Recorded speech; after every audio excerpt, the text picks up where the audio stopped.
Facial is a queen, alright? And a queen can only be a 5-star. So go fuck yourself, right? And check. I'm not sure if y'all are aware. What is the #1 objective of a gacha game, guys? I just want to make sure that we're all on the same page. What is the #1 objective of a gacha game? Is to 赚钱, bro. Is to fucking make money. Like, I'm not sure if you're actually aware you're playing in gacha game, right? Like, why do you think gacha game have show environments? Why do you think gacha game come up with new stories, selling for new characters and new banners? Do you think they're doing it for charity? Or they're doing it just so that you can never pull for the new unit? Why do you think there's such thing as like 50-50s? Like, everything these games ultimately want to do is to fucking 赚钱, right? It is like, you don't need to like try to be a shell or a bot for whatever company. Every single gacha company wants to 赚钱. There's a reason why there has been so many fucking gacha games out there, because they all want to 赚钱. So this like shield environment and everything, right? It has nothing to do with like, I want a healthier game, right? I want to play this game as a complete free-to-play without worry. Because at every point of time, the underlying objective of a gacha game is always to get your money. And the moment they stop doing that, they will just like bird flip explode and they will EOS. Because like, okay, maybe not EOS is like, it is very drastic, but like, the game itself is already free, right? The entire business model of a gacha game is to sell hype, is to sell waifu, is to sell performance, right? All these things are completely arbitrary for every single gacha game. There will never be a gacha game in which you'll feel like, okay, you know what, I'm just gonna never pull for a unit for the next 5 years because gacha games should be balanced. It doesn't make sense. Because if that's the case, and you're free to play, then who is gonna spend the money? So just hope that we are kind of on the same page too, right? People think gacha games are before. Okay, and I think that's one thing, right? As much as you want to say, like, my gacha game is more predatory than your gacha game, and your gacha game is like worse than my gacha game, at the end of the day, all these gacha games, they follow the same business model of being free. You play these games for free. Can you be a free-to-play? Absolutely, right? But if you are really gonna be a free-to-play player and you don't want to invest any money, then you are definitely gonna struggle. There won't be a single free-to-play in like the gacha sphere where they wouldn't feel FOMO, where they wouldn't feel power creep on your account. It will 100% happen. Because if every single free-to-play don't feel this, then nobody's gonna be spending money on gacha game, right? It is designed by nature to make you, as a free-to-play, to eventually break free-to-play. It is literally just code in the game itself. So like, this whole like, if Wuthering waves or like Zenless, it hits out as power creep, predatory, right, HP inflation, shield environments, it will never really change from the fact that you are the product, right? The hype, the story, and everything, the underlying goal for all these things is for you to eventually, I want to get that unit by whatever means necessary. Whether is it for like meta, right? For shield environments, for story, for lore, for like the abobas, like the like all these things are just out for you to hopefully break free to play, break FOMO, lose your 50-50s, and then you have to spend more money. That is like the same for every single game. So, and then what I do, you only need one pull for a character anyway. I see. Oh, just be like Bob. Yeah, just be like Bob, and you have a 91% win rate for 50-50s, and you have an average 5-star pity at 50 pulls. Yep, just be like Bob, and you'll never ever spend money ever again. You're absolutely fucking right. This is why gacha games are the best in the world, because you could be the lucky person, right? You could be Bob. Bob is a industry plant by Dawei. Dawei personally rigged Bob's account. It's like, you know, like casino, like state casinos, right? State casino, they will individually give like gamblers, like gambling streamers, like $1 billion, and they'll go and gamble, right? And then you would think that you are them, but it's actually not. Yeah, Bob is actually an industry plant. For you to think that this is what it's like for the, okay, I'm joking by the way. I'm joking, right? I'm always joking. This is what AI could have been doing all along Genshin. My C2 S1 Raiden, C2 Nahida, and C2 Farina has been carrying me throughout all, and that's just fantastic, right? That is fantastic. You know what else is missing? Okay, yo, can we get this for the clip channel? Yo, help me get that random for the clip channel. The #1 objective of all gacha games. Clip it and ship it. I think that is a really, really good point. That's a really, really good point. Me winded 300 pulls for a single caster. You are legit just lying, bro. There's no way you do 300 pulls for one unit. It's legit. But Genshin doesn't want money. The devs said they don't want money.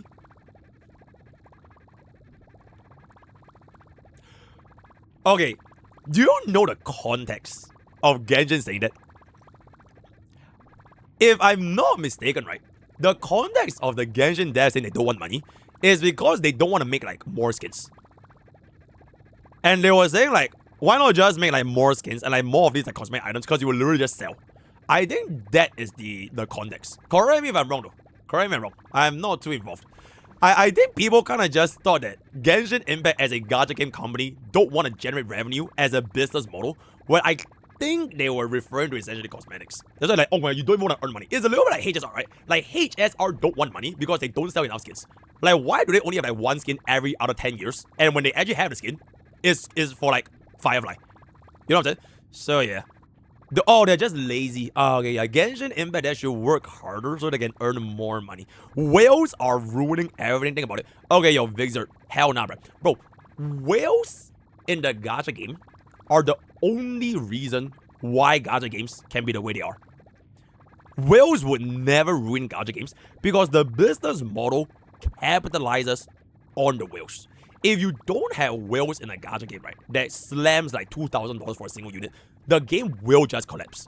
Because if you just want to rely on not even the free place, but like just the light spenders, right? If everyone just only spends like $5 a month, compared to someone slamming $2,000 for one unit, you can kind of see like where majority of money is coming from. I would dare say like 80% of the revenue is generated by like 20% of the player base. I think I learned this from like a business book somewhere. Like you don't need to get everyone's money in a business. You just need like loyal customers. Not specific to gacha game, but like those big spenders that will like go all in for your product. And then everyone else, they're just basically like, if they have anything else left, they can just enjoy the byproduct. But like having whales are like absolutely essential for a gacha game. So when they want to do whales make the game survive, yeah. Yo, Clippers, continue clipping by the way. You can just wrap this entire thing up for the clip channel. Gacha games #1 objective. Everyone say thank you, whales. Thank you. Thank you, Wills. Very, very good. Let me read out my chat a little bit. FGO doesn't have problems with power creep. Are you for real? Yo, chat, is this real? FGO doesn't have power creep.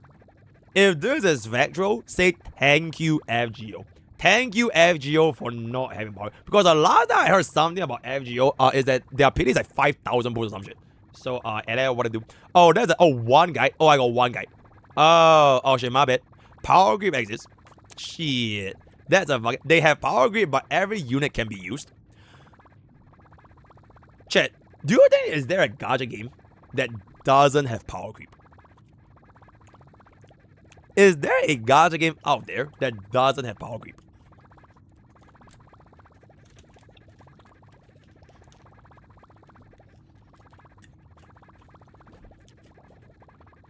Oh, Genshin. Oh.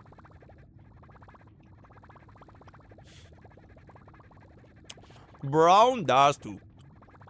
I see. League. CS do.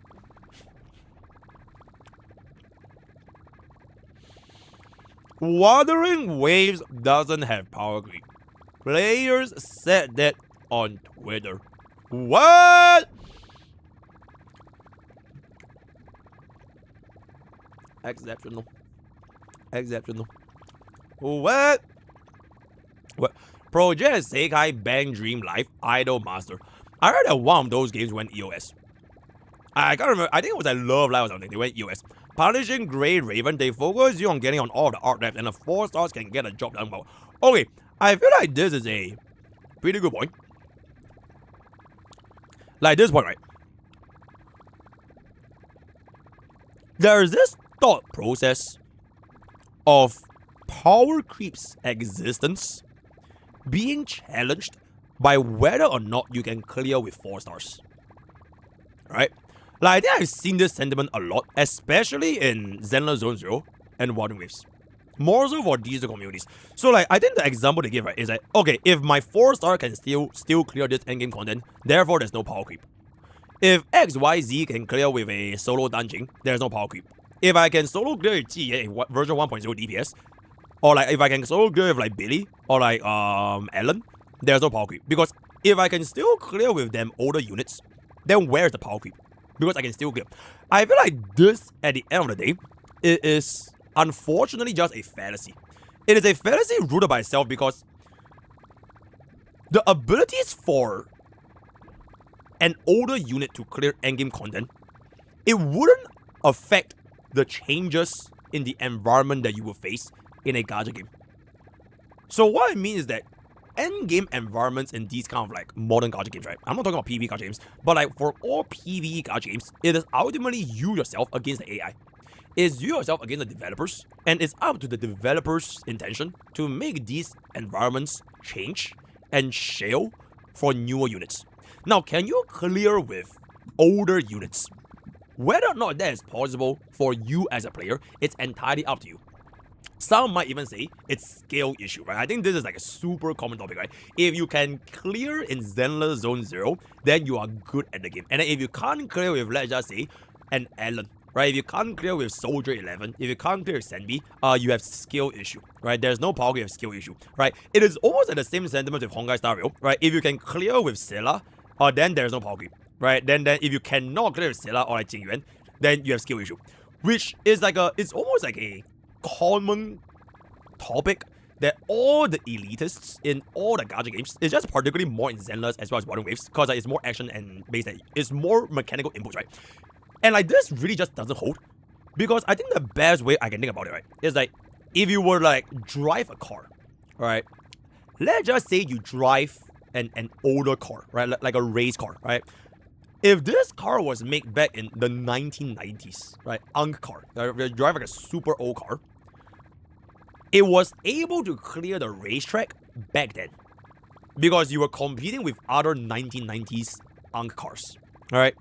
But if you go forward into, let's just say now in 2026, if you still try to use that 1990s Unk car against the newer cars, your performance is probably gonna be a lot slower, right? Because the newer cars have newer engines, have newer models, and like they have higher top speed, horsepower, and everything. But maybe some expert car drivers can still make it work.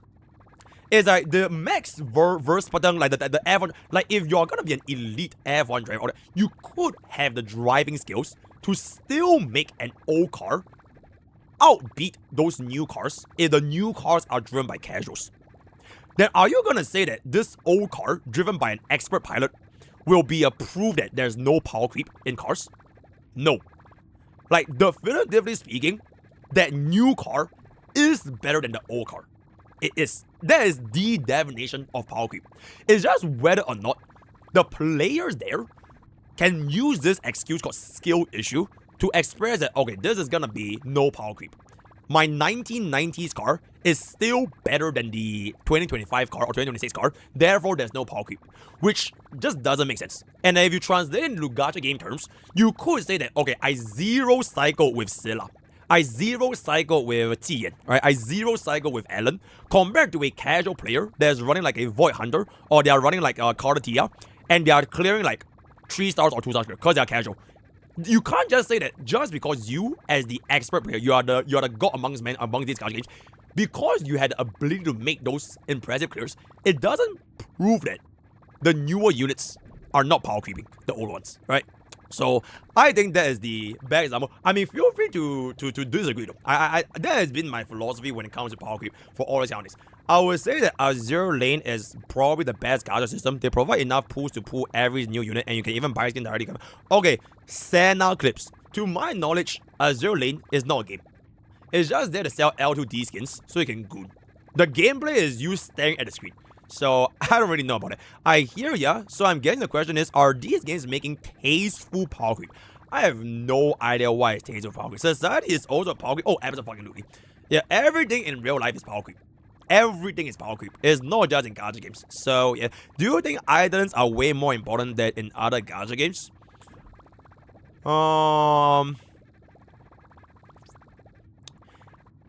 I think it depends. Because different gacha games have their Eidolons value at like different paces, right? So like for example, I'm not sure what was the Eidolons for like Mavuika, or like for Augusta, or like for Lene, but different E1s and E2s will always make the unit perform way better, right? It is meant to make them like a lot stronger. Or like whether or not, like for example, a Wuthering Wave unit one like +1 cost for the signature weapon. Like how is the 4-star alternative without a signature weapon compared to like other games, right? Like all these things are like very, very arbitrary. But I think the bottom line is basically, do you feel the need to get them? Because from what I feel, right, is that players who pull for E2s or E1s or like any of these like vertical cost investments, they don't pull them just to clear endgame. They pull them because they want to destroy endgame. I mean, correct me if I'm wrong, right? Like, I don't pull an E2 Final just for E2 Final to 10 cycle MOC. Right? I don't pull an E2 Marvega just for Marvega to barely 3-star Abyss. The objective of me getting that E2 at the start is always with the intention, okay, but I want to see that 60% final damage increase. I want to see 100%. I want to fucking destroy Ankon in 5 seconds flat in whatever kind of game mode there is going to be. Right? And I think at that point, you can't really like say which one do you need, because it's more so of a want. Because either the all this kind of stuff, at the end of the day, it is just numbers, right? It is just change the way the game plays, and like you maybe get a better performance in there, but the units are the exact same. You don't all of a sudden play with like a new skin, right? Unless the Eidolons gives you like a new headwear, a new Mimi head. Alright, then maybe you're gonna be getting upgrades from there. But like all these things are purely just for you to feel like the power, right? You're pulling for power, but I'm not really sure if it's gonna be like for necessity. So yeah, I pull Eidolons because I want to use them for longer. That is true though. That's true. Alright, for example, right? If you're running E0 Firefly since 2024, you would probably wanna, like, if you still want to use Firefly, right? If you still want to use Firefly, you kind of have to give bro cost either in terms of like the Dahlia or just give bro E2. Alright? So if like older Gacha units, like in other games, like if I want to play an E0 TN and I still want to use TN in this day, okay, I'm not sure if this is the case. Like, I'm not talking about elitists, but like general players. If you're a TN main, I would probably assume that you want to give them more cost, right? Either in terms of like E1 TN or E2 TN, or give him like better supports to make his kit feel stronger, assuming you still want to use him, knowing the fact that he is not gonna be as meta as the latest DPS anymore. Same thing for Zenless, same thing for Genshin. So that's what I do.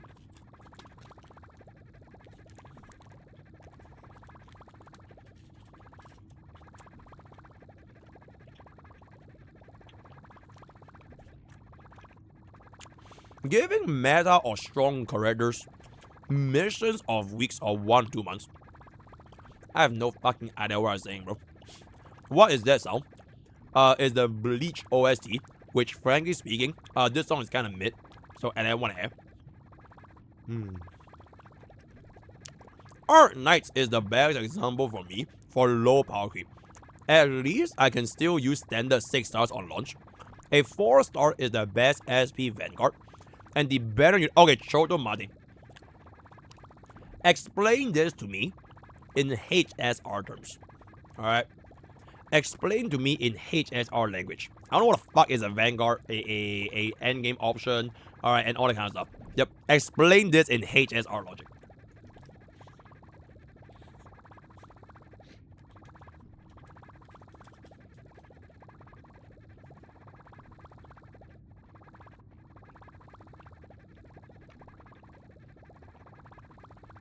Grok. Translate this to HS Arnian.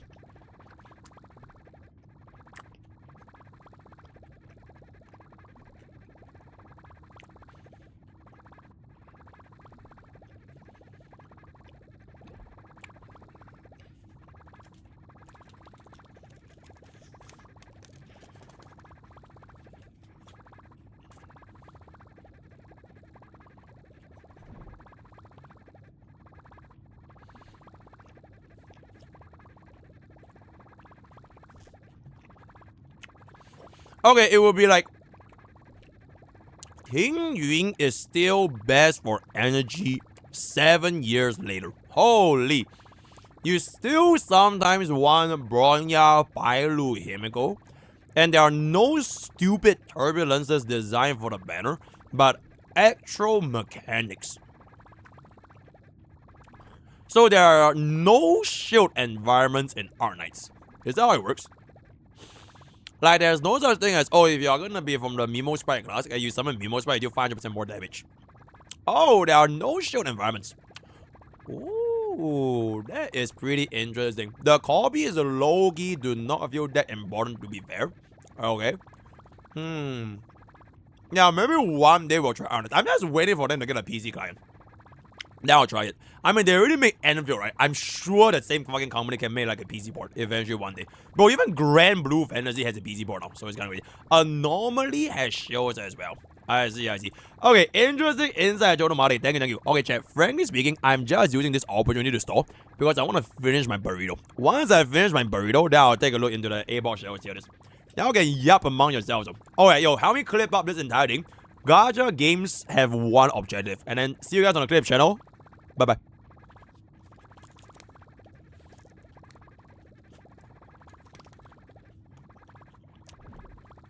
There are 5 units that once copied Arknights. No, that.